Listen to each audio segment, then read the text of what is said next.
আরে একজন ভালো মানুষ হতে গেলে প্রথমে আমাকে বাহানাগুলো বাদ দিতে হবে। কেন আমি বাহানা কেন দেবো বাহানা? আরে আমি পড়াটাকে বাহানা দিচ্ছি না, আমি নিজেকে বাহানা দিচ্ছি। যখনই পড়তে বসি মনে করি আরে আজকে তো ইন্ডিয়ার ফাইনাল ম্যাচ আছে, দেখে নি না খেলাটা, কালকে থেকে পড়বো। আর অন্য সময় পড়তে বসলে ও আজকে তো আমার মাথায় একটু ব্যথা করছে, আজকে মাথা ব্যথাটা সেরে যাক তারপরে পড়বো। না, আজকে তো আমার সেই বন্ধু ডেকেছে, আজকে একটু ঘুরতে যাই, তারপরে পড়তে বসবো। ওহ, আজকে আবার আমাকে কোথাও যেতে হবে, একটু বাজার যেতে হবে, বাজার যাই, তারপরে কালকে থেকে তো পড়বোই। আরে বাহানা বাহানা বাহানা বাহানা দিয়ে দিয়ে নিজের জীবনটাকেই শেষ করে দাও। আরে একজন ভালো মানুষ হতে গেলে প্রথমে আমাকে বাহানাগুলো বাদ দিতে হবে। কেন আমি বাহানা কেন দেবো বাহানা? আরে আমি পড়াটাকে বাহানা দিচ্ছি না, আমি নিজেকে বাহানা দিচ্ছি, নিজেকে নষ্ট করছি। কেন করব?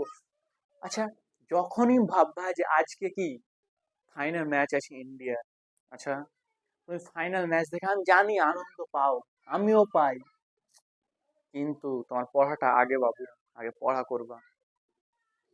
তুমি যদি আজকে সফলতা অর্জন করো, হ্যাঁ, তোমার বাবা মায়ের মুখটা সব চাইতে উন্নতি হবে, উজ্জ্বল হবে, তোমার বাবা মায়ের মুখ একেবারে ভরে যাবে আরে ফাইনাল ম্যাচটা হাইলাইটও দেখা যাবে, কালকে দেখলাম হাইলাইট, বা মাঝে মধ্যে, হ্যাঁ, পড়ার ফাঁকে ফাঁকে বা পড়ার ওই 35-45 মিনিট পরে পরে আমি দেখলাম অবস্থা কি, স্কোর বোর্ডটা কি। আরে তারপরে আজকে তো মাথা ব্যথা, আরে থাকুক না আমার মাথা ব্যথা, কি হয়েছে? মাথা ব্যথা আসবে যাবে, কিন্তু মাথা ব্যথার জন্য তো আমি ঘুমিয়ে থাকতে পারি না, আমাকে পড়তে হবে, তোমাকে সফলতা অর্জন করতে হবে। আরে আজকে তো সেই বন্ধু ডেকেছে, আমি জানি তোমার সেই বন্ধুর বাবার টাকা অনেক, হুম, সে অনেক খরচ করে টাকা, কারণ তার বাবার টাকা আছে, তোমার বাবা নেই সেরকম, তোমাকে পরিশ্রম করতে হবে।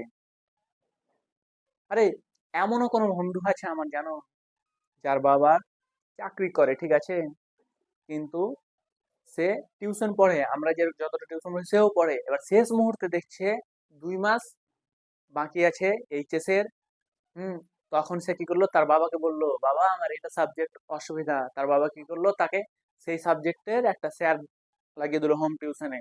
আরে তোমার বাবা তো সেটা পারবে না, তো অবশ্যই নিজেকে শুধরাও। আরে তুমি পড়বে না কেন? আরে পড়লে তো তোমারই ভালো, বলো।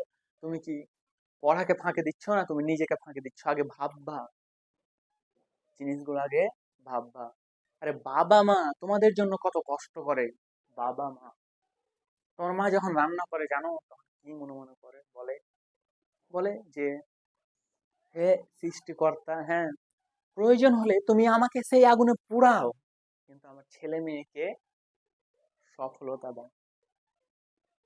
অবশ্যই তোমাকে বাবা মায়ের কথা চিন্তা করতে হবে, বাবা মায়ের কথা চিন্তা করবা, তাহলে পড়তে পারবে, বাবা মায়ের কথা ভেবে পড়বা। আরে আজকে বাবা মায়ের কথা ভাববা, হ্যাঁ, কালকে তুমি যখন কিছু হয়ে যাবা, একটা সফলতা অর্জন করে নিবা, তখন নিজেকে নিজেই ভালো লাগবে। তুমি নিজে চিন্তা করবা তুমি ফাঁকি কাকে দিচ্ছ, পড়াশোনাকে দিচ্ছ না তুমি নিজেকে ফাঁকি দিচ্ছ? আরে স্কুল আর টিউশন তো সবাই যেতে পারে, বাড়িতে পড়তে কতজন পারে?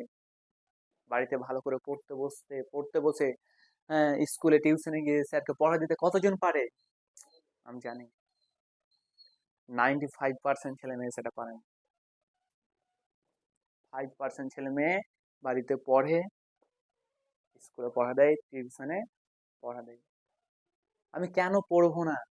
আমি পড়বো, তোমাকে অবশ্যই পড়তে হবে। যখনই এরকম চিন্তা আসবে পড়তে বসার পরে যখনই কোনো বাজে চিন্তা আসবে, তখন কি করবো, একটা টিপস দিয়ে দিচ্ছি, দেখো। পড়তে বসবা, ভালো করে বসবা, চোখ বন্ধ করবা, চোখ বন্ধ করার পরে মনে মনে 100 থেকে 1 গুনবা, কি 100 থেকে 1, 1 থেকে 100 না, 100 থেকে 1 এরকম, 100, 99, 98, 97, এইভাবে 1 পর্যন্ত গুনবা। হ্যাঁ, তো উচ্চারণ না, মনে মনে, মনে মনে গুনতে হবে, ঠিক আছে? তো নিজেকে বদলাও, বাবা মায়ের জন্য হলেও নিজেকে বদলাও।